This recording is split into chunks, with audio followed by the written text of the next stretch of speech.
Negara Malaysia telah mengalami kemajuan pesat dalam berbagai aspek, mulai dari ekonomi, infrastruktur, hingga digitalisasi. Sebagai salah satu negara dengan pertumbuhan ekonomi yang stabil di Asia Tenggara, Malaysia terus berinovasi dalam bidang teknologi, industri, dan pendidikan.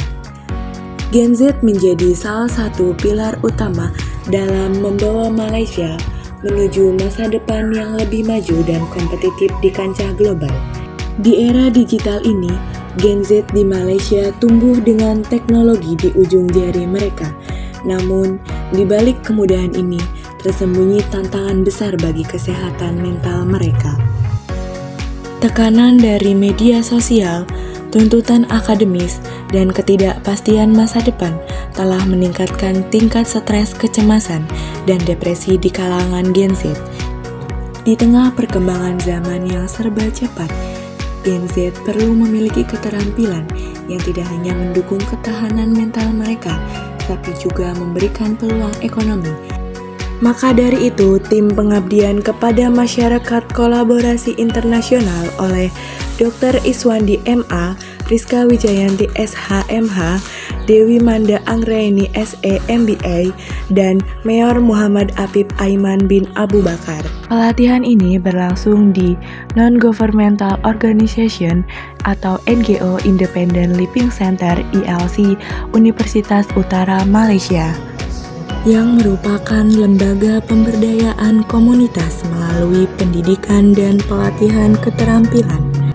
Rangkaian pertama dari acara pelatihan ini adalah pembukaan, kemudian dilanjutkan dengan sambutan.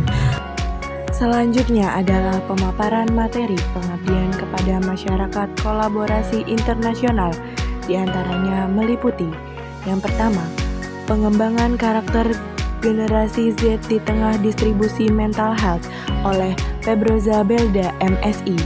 Yang kedua, pentingnya digital marketing dalam mengenalkan dan memasarkan tas batik dari kain perca oleh Taftazani Gozi Pratama Eskom MA.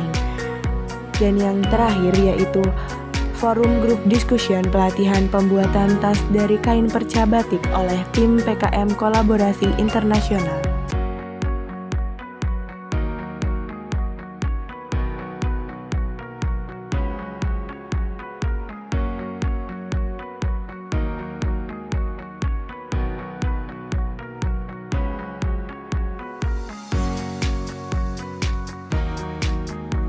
Tahapan yang pertama yaitu pengumpulan dan pemilihan kain perca. Tahap awal pembuatan tas batik dari kain perca dimulai dengan mengumpulkan bahan baku dari sisa produksi tekstil, konveksi, ataupun rumah batik. Kemudian dilanjutkan dengan menyortir berdasarkan jenis, motif, warna, dan kualitas untuk memastikan standar produk yang baik. Langkah yang kedua yaitu perancangan desain pola. Setelah bahan tersedia, tahap selanjutnya adalah merancang desain dan pola tas dengan mempertimbangkan tren pasar, preferensi konsumen, serta kombinasi warna dan motif agar terlihat menarik. Langkah yang ketiga, penyambungan dan jahitan. Setelah desain dan pola ditetapkan, potongan kain perca disambung dengan teknik jahitan yang presisi seperti jahitan zigzag atau lurus, agar motif dan warna tampak harmonis serta sambungan lebih kuat. Proses ini juga mencakup pemasangan lapisan dalam dari kain atau kanvas untuk meningkatkan daya tahan, serta penambahan busa pelapis pada beberapa desain guna memberikan struktur yang kokoh. Langkah yang keempat, finishing dan pemasangan aksesoris. Tahap finishing dalam pembuatan tas batik dari kain perca bertujuan memastikan kualitas sebelum dipasarkan. Proses ini mencakup pengecekan jahitan, kebersihan, dan kerapihan, serta perbaikan jika ditemukan ketidaksempurnaan. Lalu disetrika agar tas lebih rapi, lalu dilengkapi dengan aksesoris seperti resleting, kancing, magnet, atau ornamen untuk meningkatkan estetika dan fungsi. Langkah yang kelima, pemasaran dan distribusi.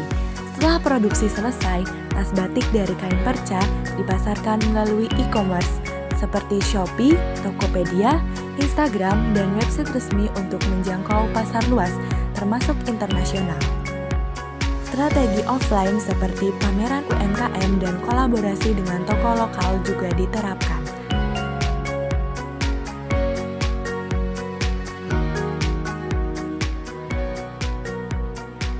Organizer for doing this program because first of all, I don't think so that even though we have that kind of question, but we don't really think what we're going to do. And for this, it gives us exposure of what can we do with the unused clothes that we have at home. So I think it's a great program, and also shout out to my groupmate because he really we don't know the good back at the end of the duration. So once again, thank you to the organizer. Okay, so what I learned from this programs, I learned how to work in teamwork. Because with this, we have satu pandangan yang sama. Okay, lepas tu, from this program, we can have an idea from the person to make a match. Because kalau kita juga buang pun kita buang je kan, so tak ada idea pun nak buat benda tu. So I think banyak benefit lah daripada program ni untuk saya. Okay, hello everyone. What I got from this workshop is I actually learned new things which I now know how to make batik bag. We just did just now. I feel like doing batik bag with caliper, basically you can get from your home. It's easy to get, so very cost friendly. So I think it's a good idea to actually do it yourself at home and try to make your own batik bag. What I learned from this program is first, the first presentation we had the reasons, it's like an introduction to mental health, and then kita ada digital marketing, and then lastly this project bag batik project, which is the what I really scratch, not really scratch lah, macam design and all. So I think